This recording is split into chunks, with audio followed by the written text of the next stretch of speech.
Govorili smo o raznih organih, o paritetnem odboru, o deželni komisiji in o krovnih organizacijah, ne, se pravi o SSO-ju in o SKGZ-ju.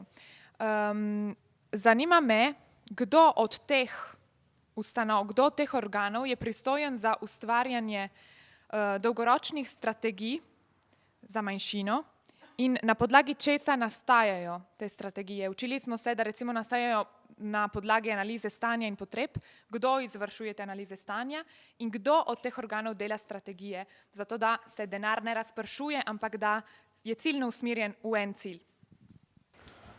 Lepo vprašanje.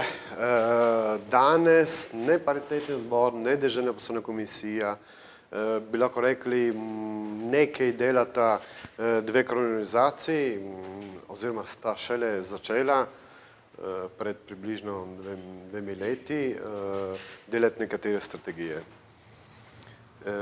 Zato vprašanje je nihče, razen nekaj dveh krovnih organizacij, če sem tako na kratko.